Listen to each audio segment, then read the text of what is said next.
Brands will write in his biography of George W. Bush 25 years from now. I'm assuming I don't come up with a new interpretation between now and then. George Bush, as this recovering alcoholic, oh, and there's another aspect to this too.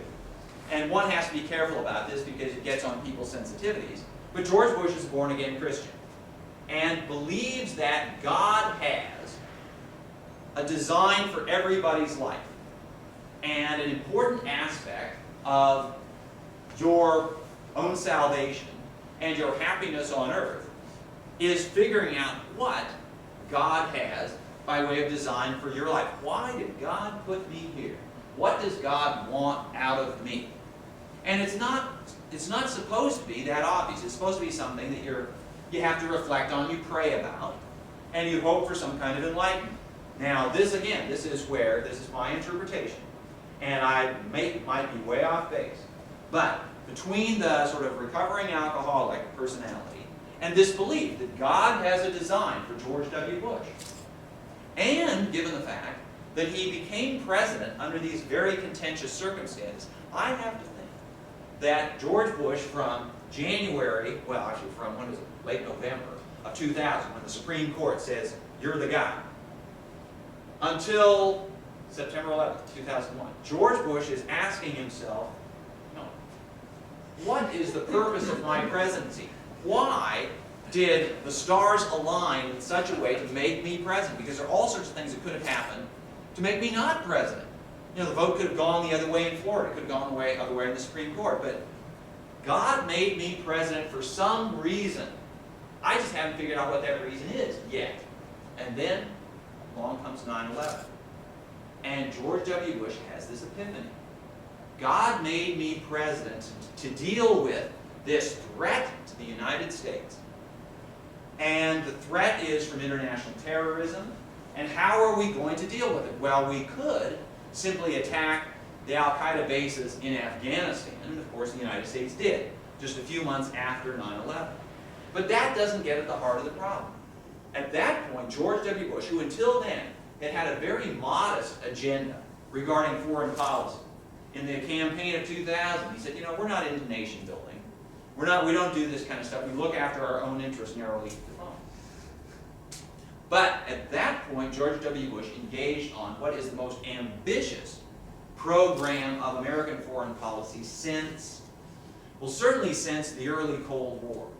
Nothing less ambitious than remaking the Middle East.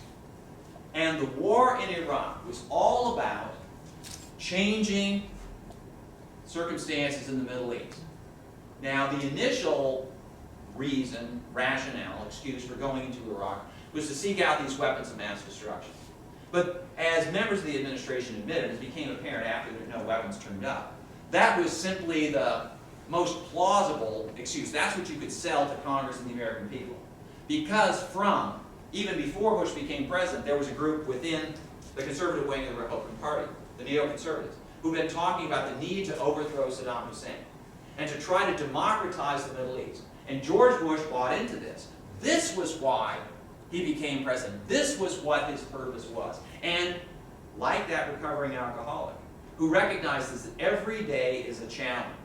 And the more adversity you face, the more your faith is being tested.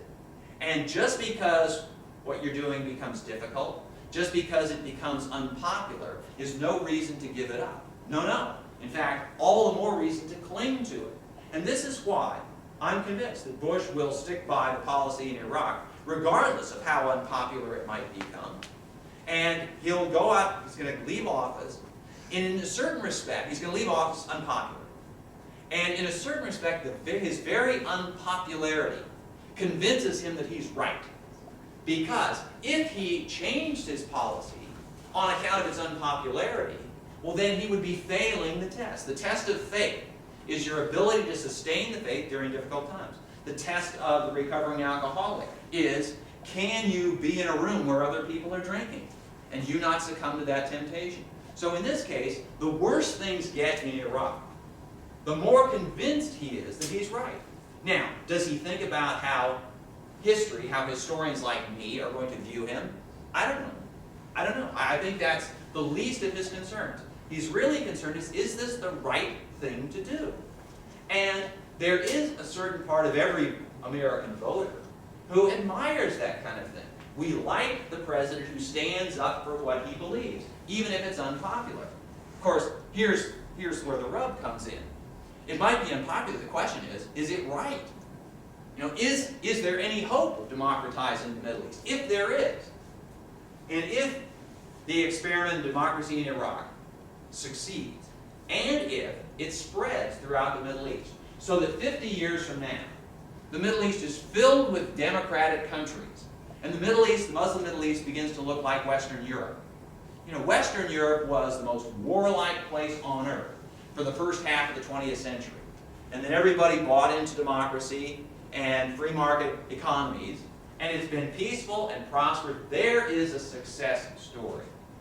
And if the same thing happens in the Middle East, then historians like me and my successors, 50 years from now, 100 years from now, will look on George Bush as the great visionary of American foreign policy, the great visionary of world statesmen, because he saw the possibility in the Middle East that nobody else saw. He took a gamble.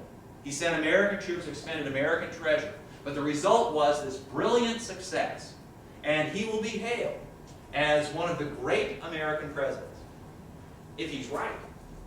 If he's wrong, then Iraq will become another Vietnam. It will become worse than Vietnam because we'll probably be stuck there forever. And although the United States lost in Vietnam, it didn't drive the price of oil up to $109 a barrel, which is what oil was at this morning.